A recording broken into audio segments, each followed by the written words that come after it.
Olá pessoal, tudo bem? Vamos começar aqui mais uma aula. Espero que todos vocês estejam muito bem, né?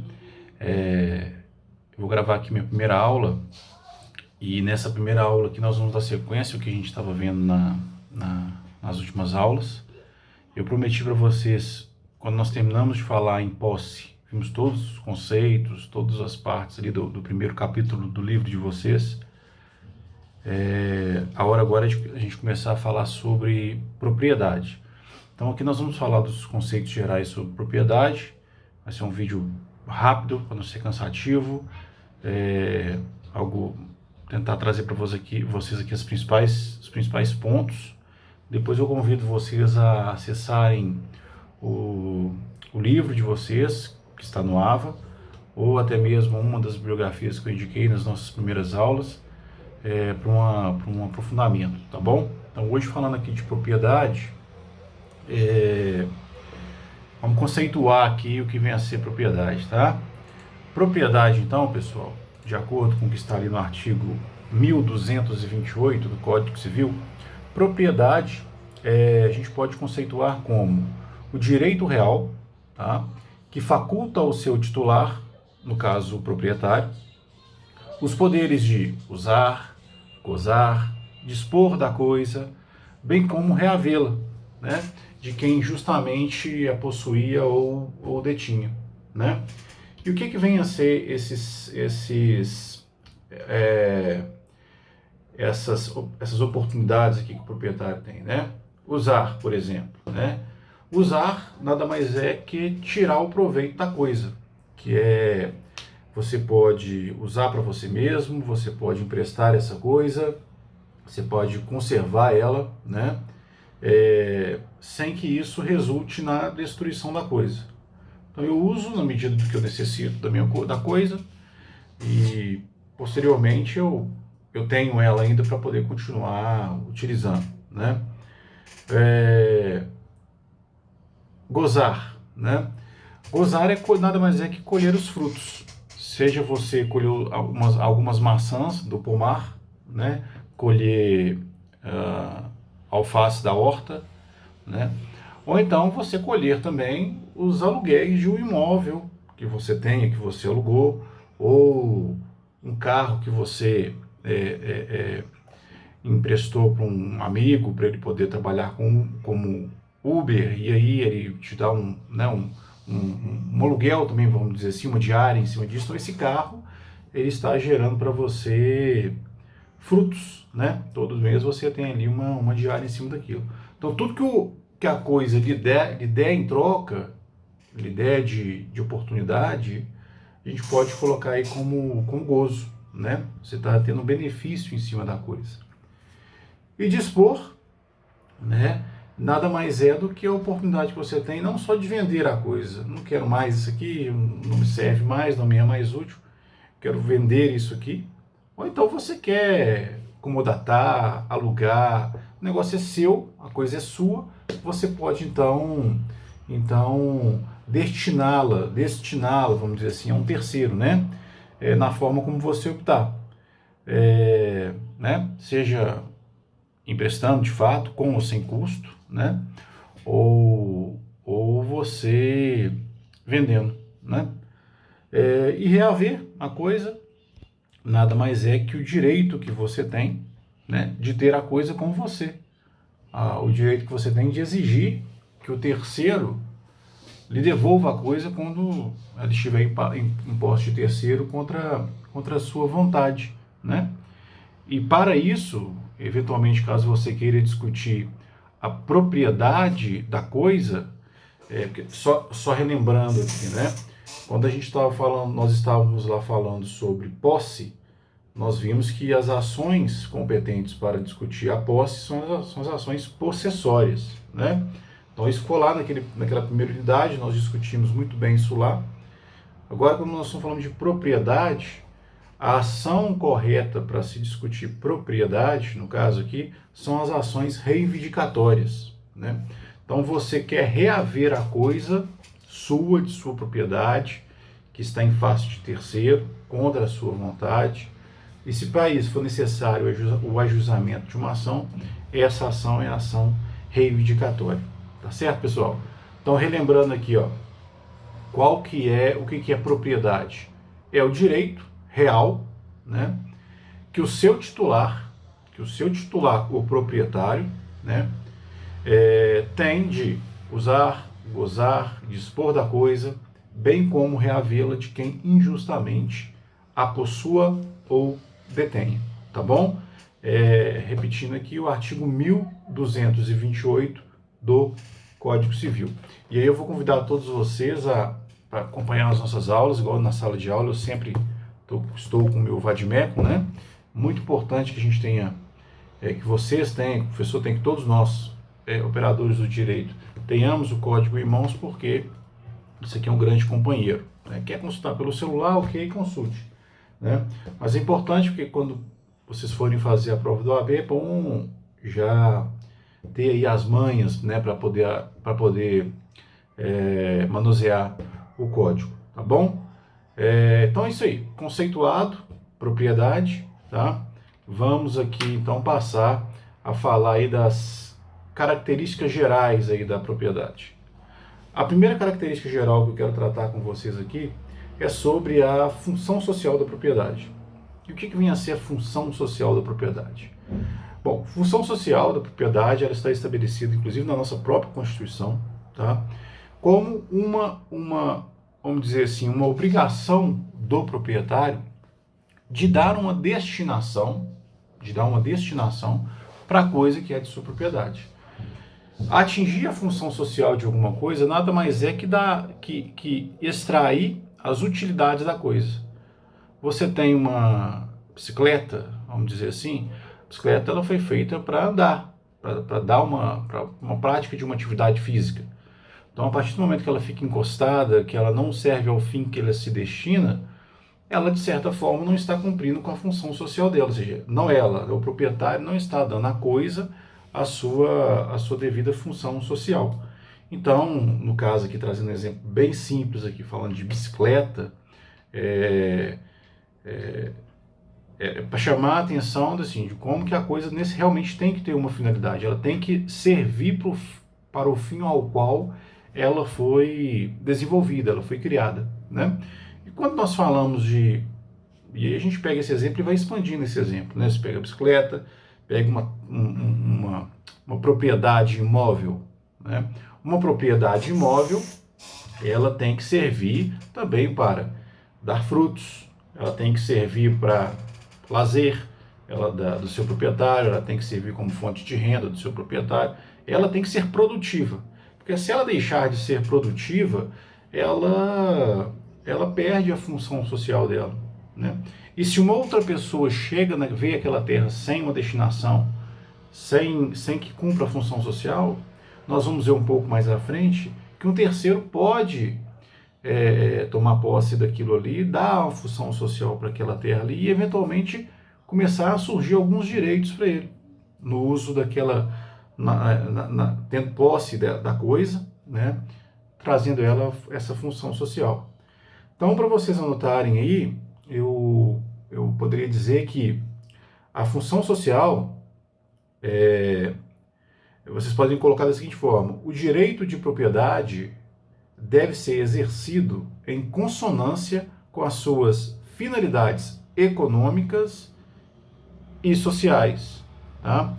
E além disso, pessoal, além da gente falar em finalidades econômicas e em finalidades sociais, de acordo com a lei, com que a lei estabelecer, né, esse imóvel ou esse bem, vamos dizer assim, ele tem que respeitar também legislações especiais que tratem de flora, que tratem da flora, da fauna, né, patrimônio histórico e artístico, bem como evitar poluição, seja do ar, seja da água. Então o imóvel, o bem, ele tem que além de gerar esse benefício para o proprietário, gerar a função social para o proprietário, ele tem que respeitar então também todas as legislações aplicáveis a ele.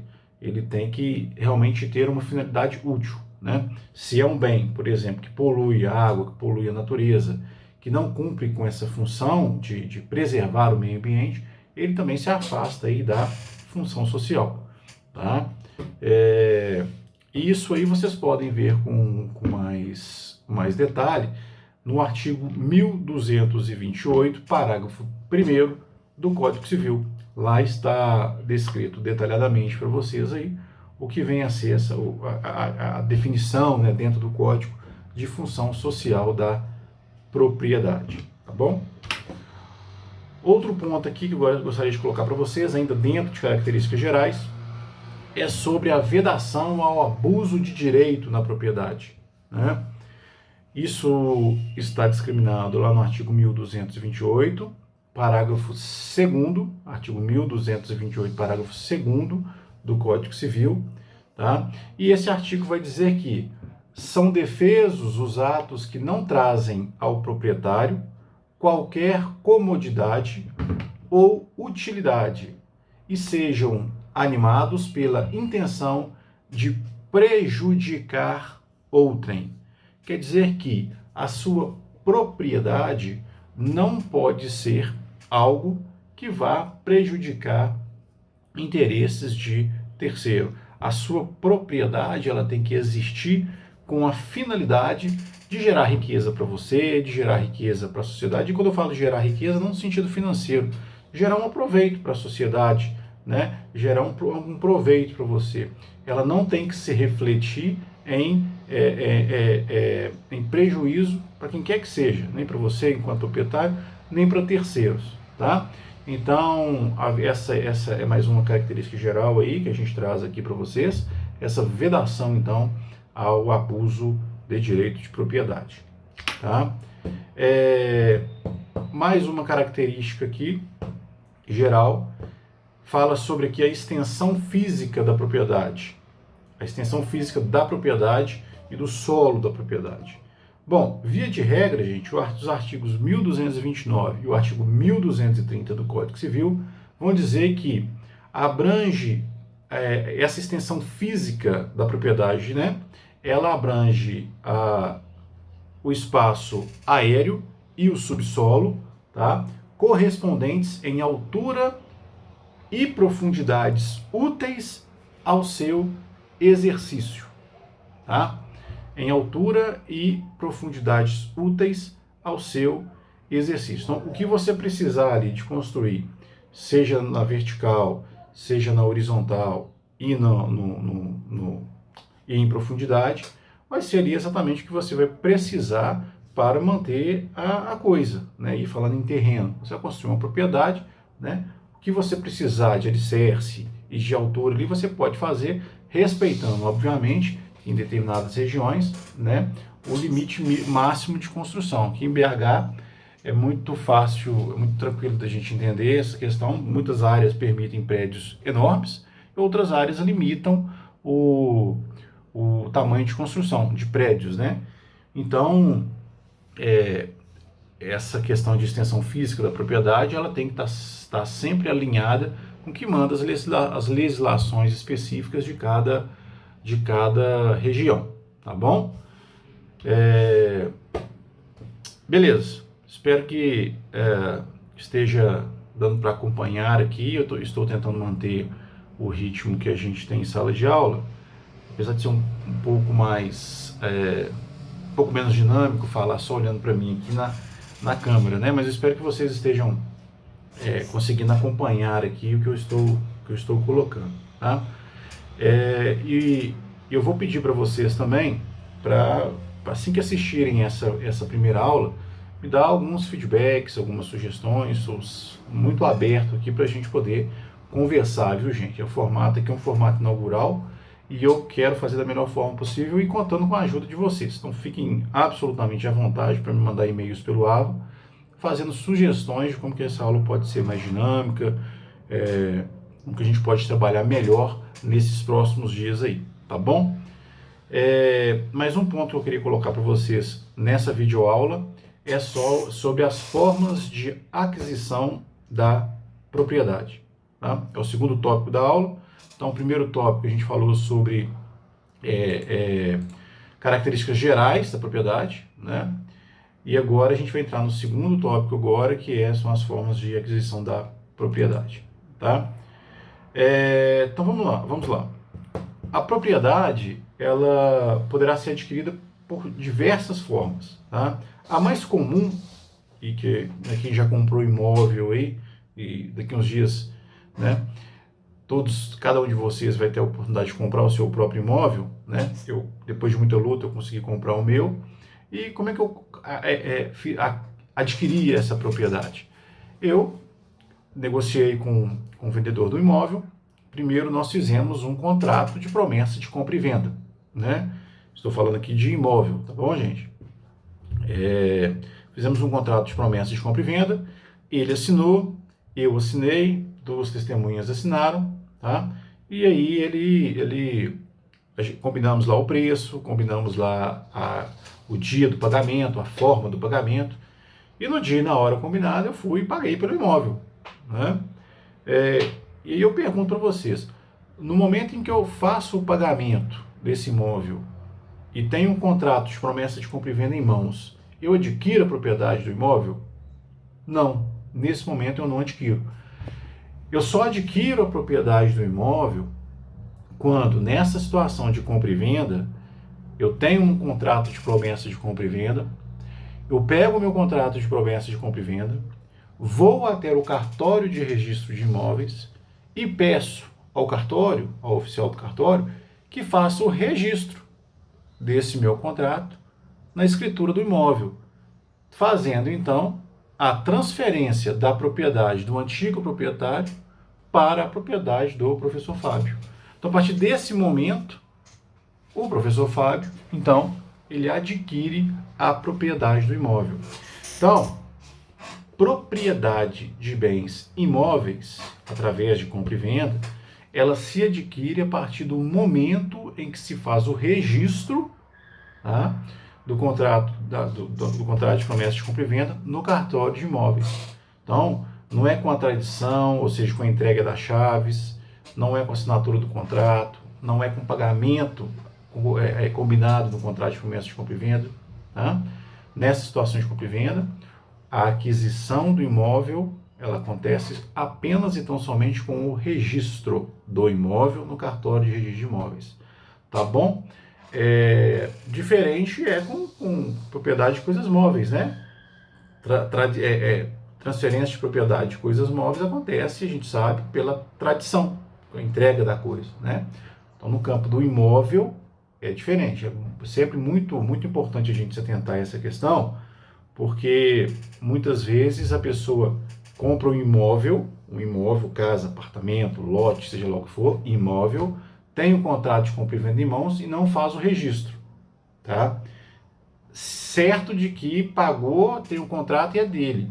Então vocês, como bons advogados, sempre vão instruir os clientes de vocês, os familiares de vocês, até mesmo vocês, né, que a aquisição dessa propriedade só vai acontecer depois do registro do cartório de imóveis. Então muita atenção aí, né, porque se esse imóvel for vendido para um outro terceiro e o terceiro fizer o registro na sua frente, você vai ter muito trabalho para poder conseguir resolver essa questão, tá bom? Ok?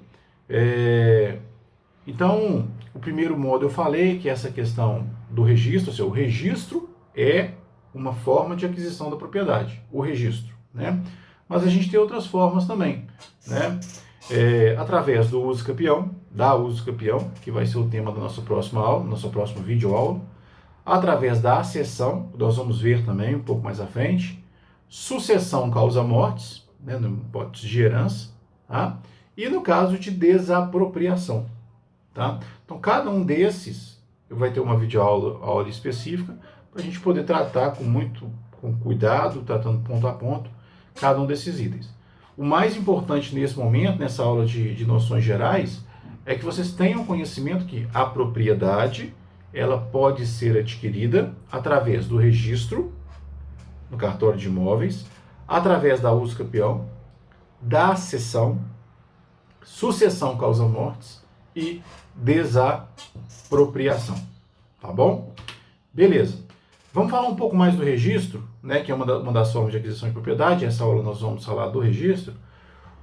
O registro na matrícula do imóvel aí, eu queria que vocês anotassem um conceito dessa questão, tá? O registro, pessoal, ele consiste no ato de registrar o título translativo da alienação do imóvel. O que é o título translativo da alienação do imóvel? É um contrato que eu tenho de promessa de compra e venda.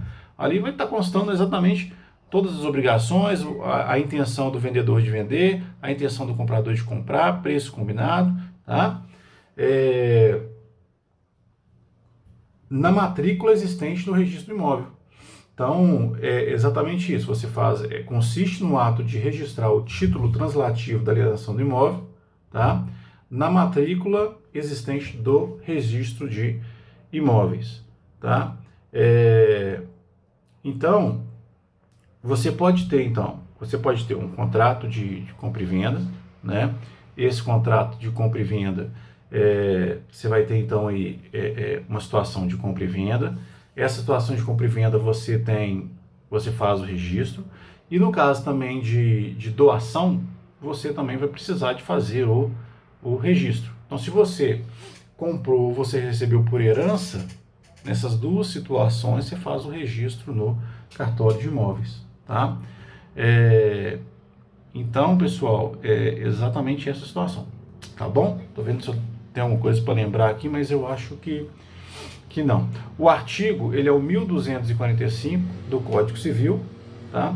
E nesse artigo 1245 do Código Civil está falando exatamente essa questão, tá bom? Ok, vamos passo à frente aqui. Momento da aquisição da propriedade, é um outro tópico, tá? Momento da aquisição da propriedade, no caso do registro. Quando que ocorre a aquisição? Qual é o momento que ocorre a aquisição? No direito brasileiro, ela não se adquire, eu vou repetir aqui, ela não se adquire com contrato de compra e venda ou a simples doação, tá?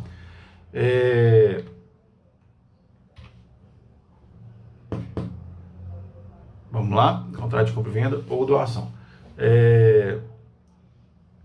Só vai acontecer quando for registrado. Eu acabei repetindo, antecipei aqui e acabei repetindo isso aqui agora. Então, basicamente é o que eu já falei sobre a questão do contrato, né? De compra e venda e doação. Enquanto o contrato não for registrado, nós temos aí essa situação de ausência de propriedade, tá? Vai ser adquirida a propriedade do bem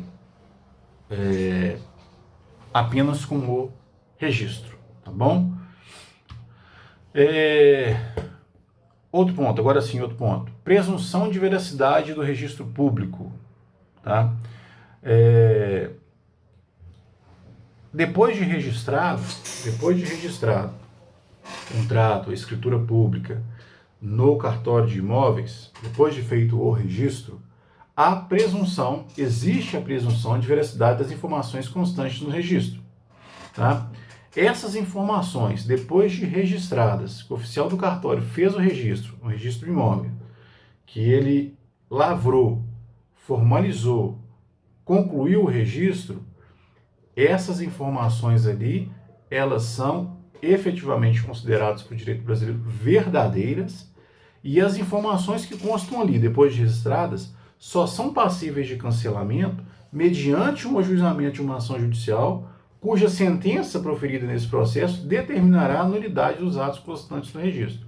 Então, fiz o registro, pensei alguma coisa errada ali, o oficial do cartório não tem poder para mudar mais não. Lavrou, registrou, tem que haver uma ação judicial para poder ordenar qualquer tipo de modificação no registro, porque o registro tem fé pública, né? E tendo fé pública, ele vai precisar de uma ordem do Estado para poder existir qualquer eventual retificação, correção ali na sua estrutura, tá bom? Artigo 1245, parágrafo 2º do Código Civil, tá bom, pessoal?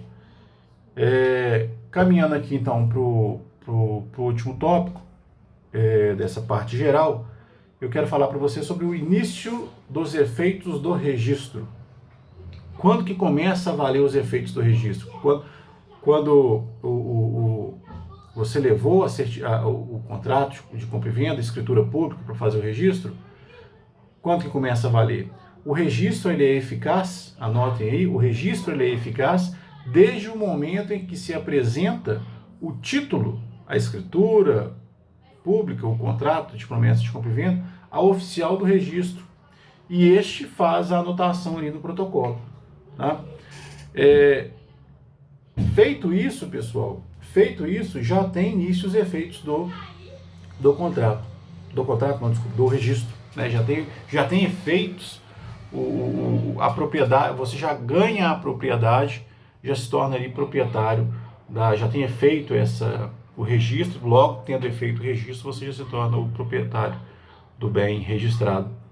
Pode acontecer, porém, no momento que é feito o registro ali, está sendo feito o registro, o oficial do cartório, ele vai continuar, ele vai fazer o registro, mas eventualmente pode ser que fique faltando algum documento, alguma certidão, e você precisa levar esse documento para fazer o registro.